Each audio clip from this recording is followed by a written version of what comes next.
Sa buhay, minsan mahirap maging ikaw. Gustuhin mo man pero sila hindi maintindihan. Minsan sa tingin mo tama ka naman, pero sa paningin ng iba, mali ka. Walang ginawang tama, walang mapatunayan. Sa buhay, minsan malungkot, minsan masaya.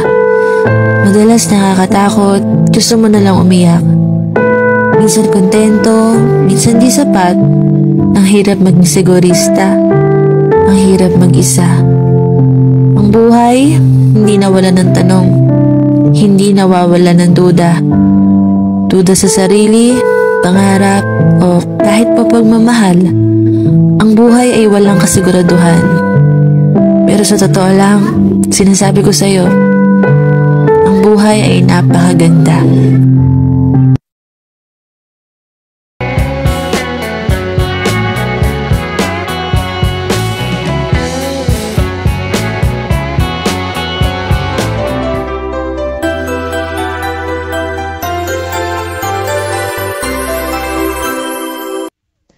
Ayan, for today's video guys ay nandito tayo sa Ipswich kasi ayan, sabi ng asawa ko may ipapakita ako sa iyo at yun pala guys ay dito ito sa mga second hand car shop. Ayan, kasi balak niyang bumili ulit ng car at itong asawa ko guys ay meticuloso ito guys. Ayaw niya nung mga bagong cars, makaluma siya guys. And because ang aming car na yun guys ay Audi, gusto din niya na bumili ng ganun din kasi nga tested na daw niya. So let's go guys at maghanap tayo ng mga gusto niyang car. Kasi guys, ako ay kailangan na talagang drive guys. Kasi pagod na pagod ako guys kapag pareho kami na early ang shift ko. Kasi siya talaga early naman siya lagi, no?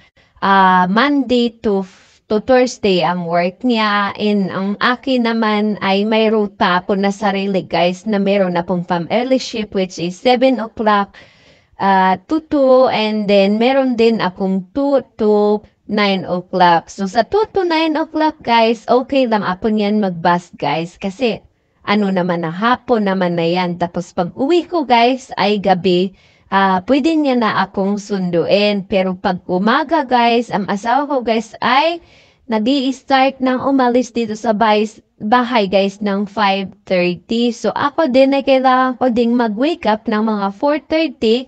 5:30 pa lang alis niya guys. Mag-wake up ako ng 4:30 para lang din ako ng kanyang paggising, no? Ang pag-alis niya, makasakay pa ako kasi wala pa ditong bus, guys. So, yun talaga, guys, ang pinakamahirap ito, guys, na kailangan mong maging driver. At ito na nga dahil ako ay magpa-practice na ng driving. Ayan, nag-apply na ako ng provisionary ko, guys, and soon, kapag okay na, pwede na ako mag-practice. Ayan, naghahanap na kami ng isa pang car. Pero, we try to get rid na our old car guys kasi nga sabi niya pag sobrang matagal na yung car at malayo-layo na ang kanyang niran, ito ay nagkakaaberya na. So, ito talaga ang gusto niya guys pero we cannot afford that guys for now kasi ang dami pa naming mga obligasyon na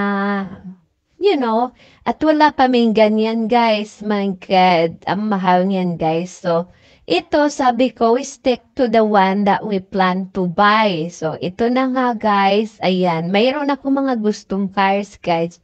Kaso lang ayaw niya kasi he want Audi lang talaga. Ayan, so we try to look for Audi E4 guys kasi E3 ang meron gani. So, E4 ang aming hanapin. Hindi siya kaanuhan guys, pero running smoothly pa naman, no? So, ito na nga guys, ang aming napili. So far guys, ito naman ay looks new pa rin ang kanyang walang gas-gas, pero yung plate lang niya sa may tires medyo pero kaya namang istehan yan para pumuti at malaki din ang transmitter. So, ayan. At auto na rin yan. Hindi din magkalayo ito sa sasakyan namin guys kasi ang sasakyan namin A3, ito A4. And medyo afford namin ito guys. Kaya, ayan, i-check natin guys. And ayan, ang ina-after din kasi namin guys is yung road tax niya ay low lang kasi nga, yun, babayaran mo yun yearly, no? Tapos meron pang insurance, ayan, so, kailangan talagang, ano, ayan, binuksan-buksan niya yan guys para makita namin kung maganda ba ang loob. Pero bit namin itong sasakyan na ito guys, ayan. Pero, let's say, kung ito na ba talaga or maghahanap pa kami ng iba. Yan, kung nakita mo, to-do check talaga namin siya, guys. Ayan. And then, ayan. Maganda naman siya, guys. Very smooth talaga. And then, gusto niya akong umupo. Pero dito sa passenger seat, ayan. Sabi ko, okay naman siya. Comfy, ayan. Yan ang gustong sasakyan ng asawa ko guys kasi maruwag yung loob. Ayaw niya ng mga bagong sasakyan ngayon kasi maliit at electronics na kasi yun guys. Ayan, computerized na yun. At ang gusto lang niya ay yung lumang style pa rin guys na espasyo sa loob, comfortable, and then since nga itong asawa ko ay magaling kumilatis ng sasakyan to guys kasi nga sa mga parts ng sasakyan siya dati nag-work, ito talaga ang napili niya guys. Diyan sa atin guys, hindi siya masyadong known na brand. Kasi nga, ang sabi nga ng kuya ko, meron naman daw, pero mahal at hindi yun masyadong binibili ng tao. Pero yan talaga ang gusto ng aking husband guys since tested na talaga niya na yung sasakyan na ay ganyang brand. And then, meron naman siyang sasakyan noon guys na Ford, nag-Honda na din siya, nag-Kia na din siya, pero dito talaga siya bumabalik-balik guys. So, ito ay hindi namin kailangan guys na pumili ng sobrang mahal. Yeah, sobrang mahal na mga sasakyan kasi anytime pwede kami magpalit. Pero hindi nga yung mga bagong labas. Kasi hindi naman uso dito guys yung mga bagong-bagong labas na sasakyan guys, no? Ang importante guys is running smoothly. Maliit lang yung road tax niya. And then, okay naman yung sasakyan. Hindi ganyan kalti yung asawa ko sa sasakyan niya guys. Hindi nga yan naglilinis ng sasakyan na yan guys. Yan. Pero, ayun na nga, kailangan talaga namin bumili ng bago.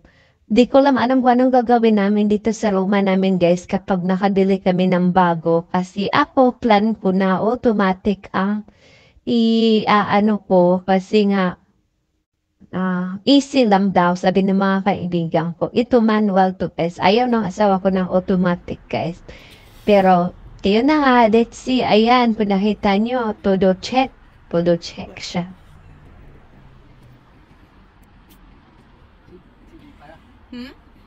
CD para. I know. Everything here. Yeah. It is than yours. Cruise control.